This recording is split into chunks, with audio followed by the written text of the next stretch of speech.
times a week from Tremonti's Meat and Seafood, where he's at on this Ash Wednesday edition of Sports Shorts. Today on the program, we're going to get into a number of different things. First off, the big national story is the MLB baseball. We know that they're not going to start on time. We'll get into the why and how and what it means for MLB baseball this year. Also, LSU going to be hosting UNO tonight at a baseball game at Alex Box Stadium. UNO not a bad team. They've gotten off to a decent start this year. Veteran squad. Be a good little challenge for LSU prior to the weekend in Houston. We'll get into that. LSU at Arkansas in men's basketball. Arkansas 5.5-point dog. Tigers on the road tonight. An interesting story in the bizarro world from the WNBA we'll tell you about. Also, the last week of Coach K during the regular season. Got some thoughts on that. Saturday night, it's must-watch TV, set the DVR or whatever, as Duke going to be in their final game of Coach K's regular season career at home against North Carolina. It's also the last game at home for that storied gymnasium there, as they're going to build a new arena at Duke. So we'll get into all that. Let's see. Also, other storylines that we'll get into. Matt Corral with some interesting comments. He's expected to be still a first-round pick, at least according to Mel Kiper's draft board. But Matt Corral, no regrets after the injury that he suffered in the Sugar Bowl. Also, we'll tell you more about the Art Briles situation at Grambling. We talked about that a couple of days ago on the show. And I want Tommy's reaction to the comments by the Packers GM saying they have not received any offers, very little trade offers for Aaron Rodgers with the Packers, which is surprising. Saints, if you hear that, do something about it. Get up there and give them a call. And also, I guess Mulkey got robbed by the SEC coaches, not named Coach of the Year. Wow. That's amazing. That gives you an idea of how that's just flat out wrong. That's just flat out wrong. Yeah. Okay. That gives you an idea that in that fraternity, she's just not well liked. Period. I mean, she's been. She's a abrasive kind of personality. I'm sure. Ronnie, I don't know if it's a fair statement, but it's like Saban. They don't like Saban because he's so successful. They're envious. Well, they're envious of Kim Mulkey and what she's done in a short period of time at LSU. Yeah. It's embarrassing to me. Yeah. The conference should be embarrassed. It's almost like when they turned the results into the commissioner of the SEC, that the commissioner went, whoa, wait a minute. We're not going to release that. Or y'all go back in and recount or something. It's embarrassing for the Southeastern Conference, in my opinion, that she's not the coach of the year. And obviously, I'm not saying that because I'm sitting here in Baton Rouge and then I live in Baton Rouge and all that. It's the biggest turnaround in the history of the league. It's embarrassing for the Southeastern Conference women's basketball. It's a scar that they have. Yeah, take the voting out of the hands of the coaches if that's what you're going to do. Put it this way. All right, craziness. And Craig just made a comment. I hope she wins the national title, and then I'm going to send an email to the Southeastern Conference said, so she wasn't the best coach in your conference? That's ridiculous. Well, he's saying, I hope she wins the Naismith Coach of the Year. Chance saying, which of course that would be great because it's the National Coach of the Year. And look, I don't care what the SEC did. There's a chance she might win the Naismith Coach of the Year because anybody that is objective about this situation and they take personalities or past histories or anything like that out of the equation, it's impossible to not make her number one or number two in the country. And again, I don't know enough about women's basketball, Tommy, to know what all else is going on around the country. What other storylines are out there? The coach of the year is the Coach Staley from South Carolina, right? She was expected to win the conference. So she did what everybody thought she would do. Kim Mulkey exceeded all expectations. That's it in a nutshell right there. Come on. That's just, It's embarrassing for the Southeastern Conference women's basketball, and embarrassing for women's basketball nationwide. I'm pissed about it. Yeah. I'm curious to see if she, in fact, addresses it. She'll get asked the question at the press conference for SEC media, when she goes down up to Nashville for the tournament. No question. They leave today. They play, tomorrow, Tommy, or Friday? I don't remember. Friday. They play Friday morning. But they leave today. She's going to get asked the question. And I'm curious, she's usually one that expresses her opinion and doesn't hold back. This is going to be an interesting how she chooses to address this, because this is a personal award. Chances are she's not going to really go down that rabbit hole and really go off on a tangent, because, again, it's a personal award. But I'm curious if she has any kind of snide comment or rolls her eyes or does something to let you know that it's a farce. Hopefully her players are extremely outspoken about it, because clearly she can't be, it's a bad look if you're, arguing about awards for yourself. Although behind closed doors, I'm sure she's got plenty to say. Let's move on to another topic that pisses both of us off, and that is MLB baseball. As it's official, they've canceled the first two series of the year, not going to start on time. This doesn't bode well at all for getting anything figured out quickly, Tommy, because now, regardless of what happens, you're taking money out of the pockets of players. So even if you get a deal done, you're not going to get checks for 162 games. You're now going to get checks for 162 minus 6 at minimum.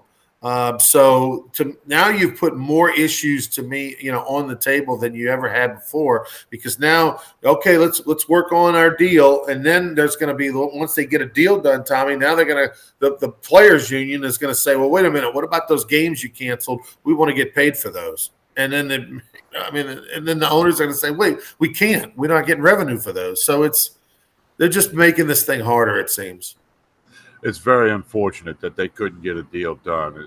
And most fans can't comprehend the amount of money they're talking about with the comprehensive balance tax and the this and that. I mean, it's frustrating. And I think it's going to do some damage to the fan base in baseball. Now, if they start playing in week 2, I'm going to watch. I mean, I love the game of baseball. Most people, it's very frustrating, to say the least. I mean, that they couldn't get a deal done. And I think when you look back that it took 45 days to meet after the lockout was imposed, and then there were weeks would go by without meeting. I mean, so now they're going to move the meetings from Florida up to New York. I mean, get it done. It hurts the fan base. It hurts. Craig makes a good point. Look at all the people who work at stadiums. Right. And need that money, whether they're the janitor in the bathroom or they're the concession worker or the parking lot attendant. Those are people that are also missing out on money. The Uber drivers that are going to be, bringing people to the game and picking them up and getting them home. The local restaurants and businesses near the stadiums. This is a far-reaching impact. And it's going to, the longer it goes, the worse. But it's already done a lot of damage to the fan base, the general fan of Major League Baseball. It's just an unfortunate situation. But what I hope happens, Ronnie, college baseball has elevated in the limelight in the last bunch of years through TV and all. Maybe now they'll get even more, spotlight on the great game of college baseball, which, you got good teams all around this country in every conference. I'd tell you these networks are still putting college baseball games on, and let those guys get the spotlight on them even more than they already have it. I'd be all for that.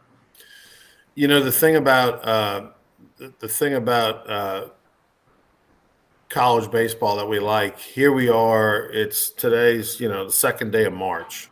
And if you watch tonight LSU UNO or this weekend LSU against any of the teams over at Minute Maid, Oklahoma, Texas, Baylor, you'll see the excitement, the enthusiasm as if it was a Major League playoff game.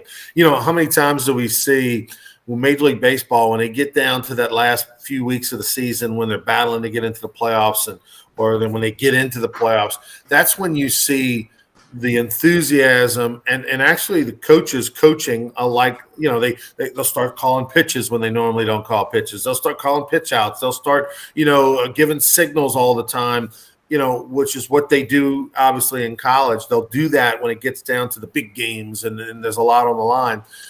But the enthusiasm of the crowd and the team, and it's completely, in September and October in Major League Baseball is what you get in college baseball all year round from the first game on. And I think that's what draws people into college baseball is the passion and the enthusiasm, no matter the level. You could be going to Louisiana Christian University, the old Louisiana College in Pineville that changed its name, and they could be playing Centenary in April, and the enthusiasm of that game in front of 200 people is more enthusiasm than you'd see out of the Astros Cubs in May, in a regular season game. And I think that's the part that draws people into college baseball and why they like it. And hopefully, they'll get more eyeballs and people will be more passionate about it while MLB's on the shelf. I mean, normally you'd be watching a lot of spring training games in the month of March, especially in these big markets, all the markets that have TV, they'd be watching spring training games and talking about the openings. They don't have any of that right now, Tommy. So it's an opportunity, as you mentioned, for the ratings to just go through the roof for college baseball. Yeah, and I hope it happens. I mean, Ronnie, last year you and I were at the Centenary Louisiana Christian game. You put it on TV, and that was, if I remember, that was an exciting game. That Ashby kid had 5 hits. We had a couple of really good pitchers. Threw some guys out at third. We had some home runs. I mean, and there was 200 people at the game, like you just said, and it was good baseball. And that's Centenary versus Louisiana Christian now. So I hope that people realize that when you start looking just in Louisiana, you look at Louisiana Tech, you look at LSU, Eunice, Delgado, UNO, LSU tonight. Southeastern, Tulane beat Southeastern last night, 23-1. Did you see that? 23-1. Boom. Big win for the Green Wave. I mean, it's just I hope that, and of course, Matt Deggs has got it going with the Raging Cajuns. They're bouncing around a little bit, but what a beautiful park and the excitement that's in that park. I hope college baseball gets elevated more into the spotlight, and the heck with Major League Baseball if they can't figure it out. They figure it out, yeah. Am I going to turn it on? Yeah. I love baseball on the radio. It's a passion of mine. Any game, listen on the radio, especially if the announcers are good, and I'll put it on if they start playing. But until then, the heck with them. By the way, speaking of Tulane, Tulane lost the opening game up in Ruston against Louisiana Tech 6-1. And at that point, Louisiana Tech had swept Wichita State, had beaten LSU, had beaten Tulane. They were 5-0 on the season. They got postponed on Saturday due to weather. They played a 2 7-inning doubleheaders, did Louisiana Tech and Tulane on Sunday. Tulane won 4-1 and like 13-5 or something like that in game 2 of the series. So Tulane ended up winning 2 out of 3 from Louisiana Tech in a shortened series. And so you think, all right, how about this? Louisiana Tech last night went on the road to Thibodeau and lost to Nichols. Just goes to show you baseball, baby. You got to love it. Well, that's the beauty of it. Hey, you played it. I played it. Lots of people played it. That's the beauty of it, that every day is a new day. And what you did yesterday, good or bad, doesn't matter, and the best ball players understand that. So Nichols, Tech, after winning 5 in a row to start the season, has now lost 3 in a row, and they play tonight in Hammond against Southeastern. So one of those teams are going to be both pretty wanting to get after it for a win tonight, because both of them have a bad taste in their mouth. TBA or TBD or however you want to call it is he's going to pitch a lot of innings this year for LSU baseball, it seems. We don't know who's going to pitch tonight for LSU. What a difference a year makes for the Tigers, because Paul Maneri would almost apologize to the media if he couldn't tell you who was going to pitch because they hadn't figured it out or they didn't know whose arms are healthy or whatever. He would almost feel bad about not being able to list the starting pitcher a day or two in advance.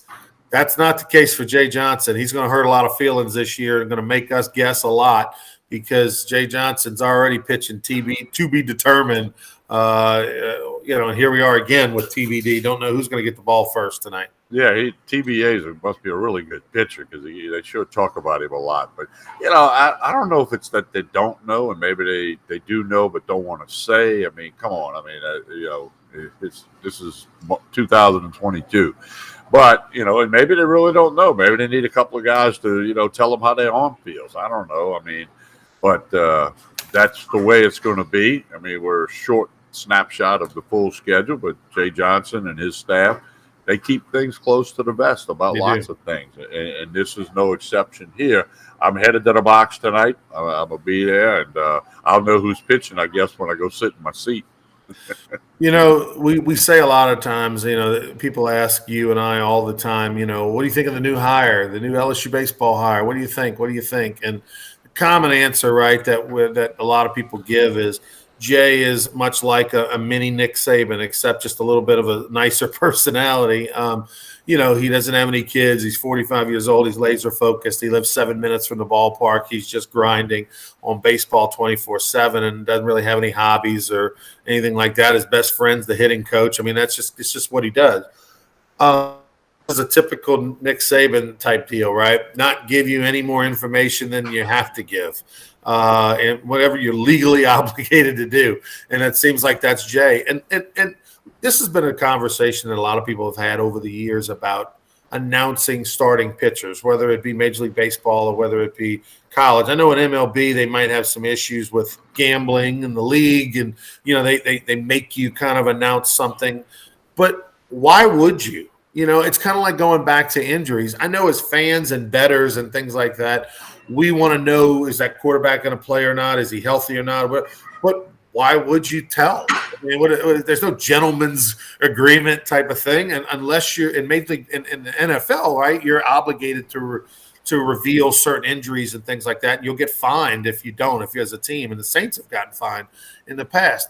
But in college, there's no rules about any of that stuff. So why would you, as silly as it may seem to you and I, Tommy, and I know we think about it, but the reality is that why would you give your opponent any sort of advantage or a help? Not advantage, but help. Because if they know Ronnie Rance is going to pitch tomorrow, they can watch all the tape on Ronnie Rance. They can come up with a game plan. But if they don't know Ronnie Rance is going to pitch, they got to do a game plan on maybe 6 guys that might potentially pitch.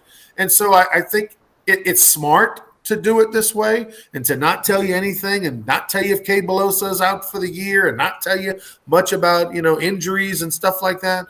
But it's frustrating as fans and media, but it's also really the smart thing to do, quite honestly.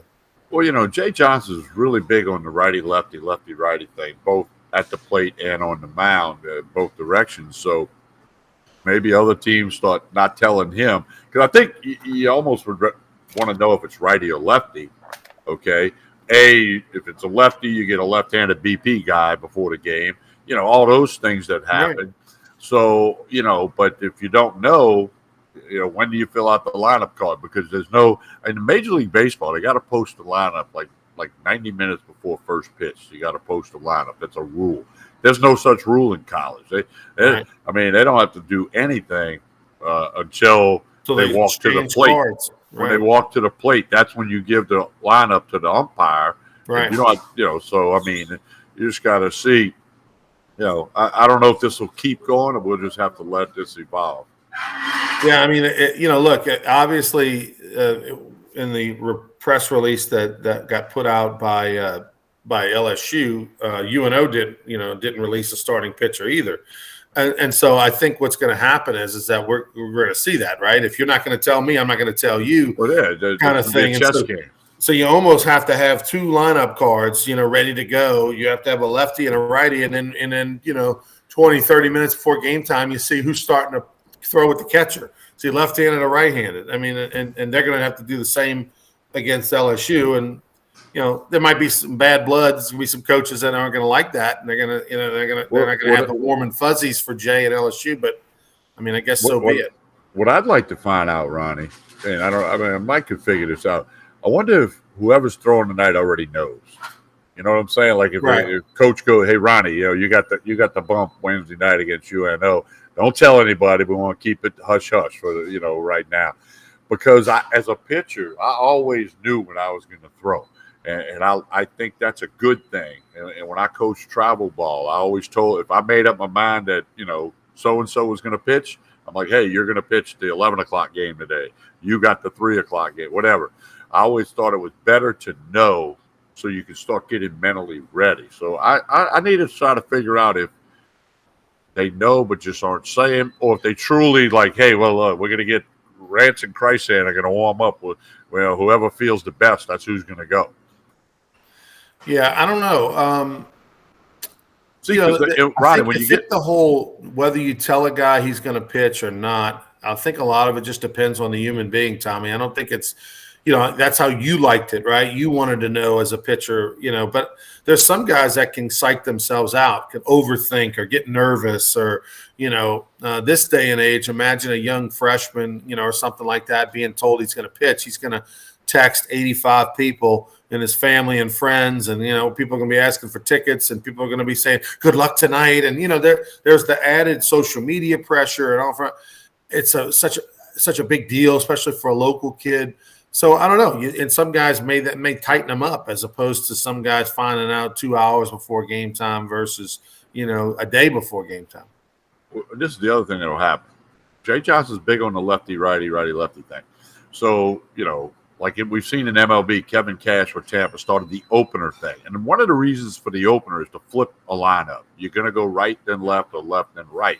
And Billy Martin was famous for that back in the day. His first reliever was always the opposite hand of the starter. Then the other manager would make all the substitutions and he'd come back to the other hand. So, if they could play the chess game against Jay Johnson as we go forward. I don't know if this is there yet, but once we get into the SEC, and if he's got a set lineup against lefties and a set against righties, somebody's going to start doing the opener thing. And then, 1 inning, 2 innings if the guy's having success, and then flip it. And then now, because, Skip Burton made a great point the other night on baseball. I never thought about it until he said it. In baseball, you can't get guys in and out like you can do in football and in basketball. You can substitute in basketball. Take a guy out, you put him back in. Baseball, you take him out, he's done.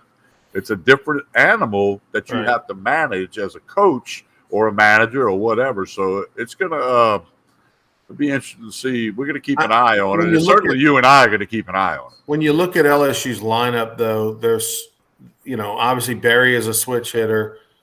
And then there's certain guys that just aren't never going to come out, right? Unless they just happen to be hurt. And people, Morgan and Cruz aren't coming out. Thompson, Morgan, Cruz, Doty,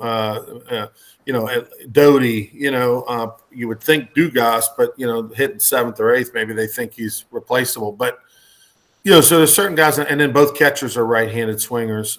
So the only thing we're talking about is potentially one outfield spot and a second base where you could maybe do the lefty-righty thing. But so it may not hurt LSU. It won't be as big a deal for LSU as it will be maybe for some other teams. And then you're right, Tommy, if you can start a lefty and they load the right-handed lineup, and let's say the right-handed lineup's better than the left-handed lineup, and then you switch them out as soon as you bring in another guy, or vice versa, it can that lends credit to the old saying, baseball is only dull to those with a dull mind, because there's lots of stuff happening. Getting back to MLB just for a second, the biggest sticking point is what in this whole – the collective bargaining balance tax. Like, because they MLB players wanted high. Yeah, they wanted, I believe, players to make money. $226 million, and right now I think the owners are offering $210. I think they're about $16 million off, is what I'm reading. Okay, but $16 million across 25 players ends up being a lot of money. So, right. And I get it. Look, the players are trying to take care of the future players, just like the players in the 70s set the table for the 80s, et cetera. So I get the strength of the union and the mantra of the union, but figure it out. And then, the owners, I'm always going to side with the players. Owners, you make lots of money. Your teams are worth billions of dollars. Figure it out. And then here's the unfortunate thing. The beer is going to go up by $2 a glass, right, and the hot dog is going to be $1.50 more. And they're going to pass the thing along, just like here in Baton Rouge, you get $3.2 billion hurricane damage. The energy company's putting $10 extra in everybody's bill for the next 20 years to cover that loss. So the people are paying for that loss, $10 more in your electric bill. Same thing in baseball. I mean, it's the collective bargaining tax. That's the biggest impasse. They've agreed on 12 playoff teams. They've agreed on a universal DH. I think they've even agreed now on the minimum salary is going to go up to about $700,000 from $585. It's the collective balance tax that is the biggest issue. There are a couple of others. All right, let's some rapid fire and some other topics. We talked a couple of days ago about Art Briles, the offensive coordinator at Grambling, about how he was hired, the former Baylor coach, and it looked like the world lost its mind on this. Doug Williams said, "I'm distancing myself from Grambling." You and I both thought that this probably was that Art Briles probably wouldn't get approved by the board, by the state board, to get that job. I thought it might. I thought Jackson, the head coach, might resign before he ever coaches a game over this issue, and I guess it all got resolved because I'm sure Grambling paid Art Briles a little something for his time, or maybe they didn't. I don't know. Maybe legally they didn't have to, but Art Briles resigned. I'm sure it was probably an easy decision. I would think that Jackson and him discussed it, and he was like, "Listen, man, this isn't going to work out.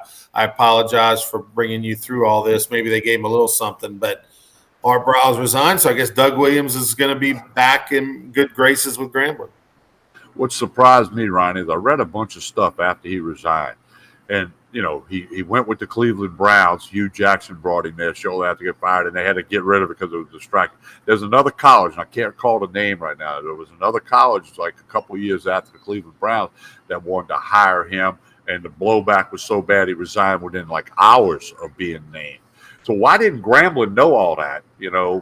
When they went to hire him, did they do their due diligence to find out what has happened since 2016 when the scandal happened at Baylor? And there's also some quotes from Art Briles when he didn't transfer blame, but he didn't accept blame for some egregious errors that he made in judgment and lack of reporting certain things that it became factual that he knew about. So Grambling didn't do their homework here. Now, he's gone after 4 days, and can they clean it up and get past this? We'll see. But Grambling should have been better in figuring out if this was a good move or not. Yeah, and the disappointing thing is that supposedly some of the alumni knew that this was in the works and expressed their displeasure, and Grambling did it anyway. And so, listen, I am not a fan of ADs or presidents taking direction on everything they do from boosters and alumni. I mean, you can't run your operation like that. But in this one, you're Grambling. You pulled off a giant coup in getting Hugh Jackson to come coach your team, an NFL guy. Former NFL coach. That was a great get. But Doug Williams is more important than Hugh Jackson. Doug Williams is the face of Grambling now that Eddie Robinson passed away years ago. He is Grambling. And if he says this is going to cause me to not be a part of the program because this is a giant error, you got to give pause to that. You got to, and I'm sure, like I said, Doug's not the only one who felt that way. So why you felt like it was worth going and getting Art Briles to upset the apple cart and to cause all this drama for an offensive coordinator that may, if it works out, be there a year or two? I mean, it's just bizarre to me. It was a mistake by Grambling University. Yeah. Grambling State University. Another bizarre story to pass on to you, and keep it in the NFL. Do you believe in this, Tommy? The Packers general manager up in Green Bay saying they have gotten very little trade offers on Aaron Rodgers. If I'm the New Orleans Saints, I mean, the second I read that, I'm picking up the phone. Is there anything we can do? Come on. It's Aaron Rodgers. I would offer everything I could that's not nailed down to the floor to get him in New Orleans. Well, that's negotiating through the media, okay? That's saying, look, we don't have any offers for the guy, but trying to get a message to Rodgers like, you better come here because nobody else wants you. It's negotiation through the media, which is not the first time that's ever happened in any sport, and it won't be the last. I take it with a grain of salt. To me, it means next to nothing. Well, Aaron Rodgers at this point, I guess you could say hasn't really been a man of his word, because he said that he would have a quick decision after the season ended regarding his future, if he would retire, if he would stay in Green Bay, if That's he would ask for a negotiating too. trade. and he hadn't done that. It's been over a month, and I don't know if that's considered quick. Another in the world of bizarro. Not that we ever talk about the WNBA on this show, so this might be the first time. For you WNBA fans, here you go. The New York Liberty fined $500,000, Tommy, for chartering planes for their basketball team in the WNBA. Why is this? Competitive balance tax. They're not allowed to charter planes because players will want to go play for them and not somebody who doesn't charter planes. And they got caught doing it. They knew they were breaking the rules, and they're going to pay a $500,000 fine, which in the WNBA, $500,000 might hurt a little bit. So the WNBA, which has hardly any fans to like speak 12 of, fans. they give out 1 million free tickets to girls basketball teams. You can't charter flights. You can only travel commercially, and they do this on purpose. It's just bizarre that in this day and age, when LSU Baseball charters flights, that it's not allowed for the WNBA to charter flights. That's pretty funny to me. More reason not to support the WNBA and watch it. It's I don't know. You watch it if you want. If you're that bored. Let's see. Matt Corral, by the way, a thought on him. He is expected in the latest Mel Kiper draft, has him going late first round. But Matt Corral saying, Tommy, that he does not regret the decision to play in the Sugar Bowl. Remember, he got hurt in the first half. People thought this might affect his draft status. He said he would do it all over again.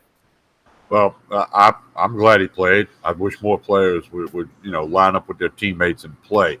And look, every NFL team is going to go through that injury report and test him, and they're going to find out if he is, recovered from it without a question before they spend a high pick on him. Somebody may pick him late without having a lot of info, but NFL teams don't do that. Unlike Grambling, they do the due diligence and figure everything out before they make a decision. Last topic of the day, I just want to get your reaction. We can, Coach K, Mike Krzyzewski's last Duke home game will be this Saturday against North Carolina. It is going to be the final game of the Cameron Indoor Arena there, because they're going to building a new basketball arena for the next coach. I don't know where I'm going to be, Tommy, when this game's on, but I can assure you I'm going to set my DVR and then go back and watch it. I'm as excited for this final game at home as I would be if it was an LSU coach.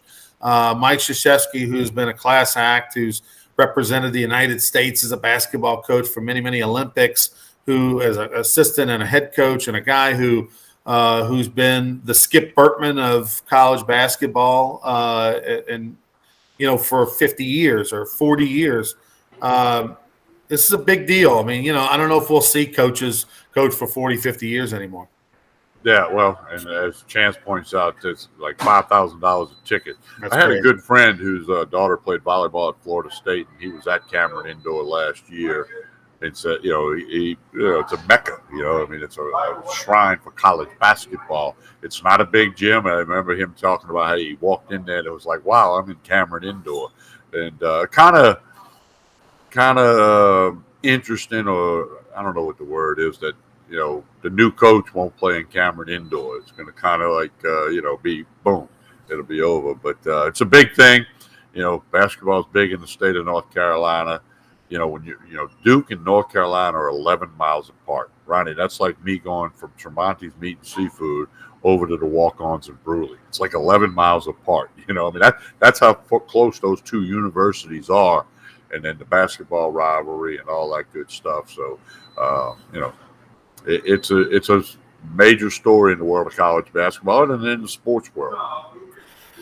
I go back to, it's just always funny how parallel some things are, and we've mentioned it on the show before. And the fact that Skip Bertman and Mike Krzyzewski both started off their careers a little slow when they got to the big dance, meaning that Coach K got to the Final Four times before ever winning it, and Skip Bertman, of course, got to Omaha 4 times before ever winning it as well. Is pretty funny. And how both of them were kind of questioned, can they win the big one? And of course, both went on to be just giants in their sport. And if there's a Mount Rushmore of basketball, Mount Rushmore of college baseball, they're both going to be on it. End of an era. The whole Dean Smith and Coach K, so many great battles that they had. I'm gonna miss Cameron Indoor. That's a arena I never got to, Tommy. I've been to many, but I never got a chance to go there. I'm kind of glad that they're going out together. It makes a lot of sense, a lot of synergies. And look, Duke without Coach K and without Cameron Indoor is a very different Duke. And so the next coach in the next arena it's going to be an opportunity to start fresh. And I'm sure the arena and all is going to be super great. And it's going to be neat to them. But I'll be all over that and watching that. And I think back to, just the great rivalry. For me, Duke coming to LSU in the early 90s, to take on Shaquille O'Neal when Christian Laettner, Shaquille O'Neal, and Duke won. LSU, they pulled away from LSU at the end. But Christian Laettner was just unbelievable. And he played great against Shaquille O'Neal in the early 90s. I remember what a big deal that was. I mean, students camped out for 5-6 days trying to make sure they were first in line. Those days of college basketball is what I think about when you think about Duke. We haven't seen anything like that with LSU even these days, even in recent history with good success. So, tell us about Tremonti's, TK. Hey, lunch special today is lasagna. A little salad with it. Really good lasagna, mom's recipe, Mike Tremonti's mom's recipe. They got the lunch specials open Tuesday to Saturday. They got boiled crawfish, got live crawfish. Order your live crawfish, that you want for the weekend. You want 1 sack, you want 10 sacks, it doesn't matter. Tremonti's Meat and Seafood, Jefferson Highway, right down the block from Parkview Baptist Church and School. Check out Tremonti's Meat and Seafood. You'll be glad you did. Craig Schilling saying, I'm only turning into Sports Shorts Daily from now on if you have a WNBA minute. Kind of like that's good. Hey, Craig, that's going to take the place of the breakfast sandwich review. No, maybe we'll have to change the bumper from NASCAR to we'll change it from WNBA in place of our NASCAR and Sports Shorts Radio on Saturday mornings. But anyway, we hate to lose you, Craig, but I don't think we're going to be talking any WNBA anytime soon. It's only going to come up, Craig, if Ronnie brings it up. All right, we'll be back on Friday morning for more Sports Shorts Daily at 9 a.m. Tommy will be at Tremonti's Meat and Seafood. Until then, everyone, have a great one. Please like and share this video. Help us out. That's your cost of admission. Hit that like button. Hit that share button.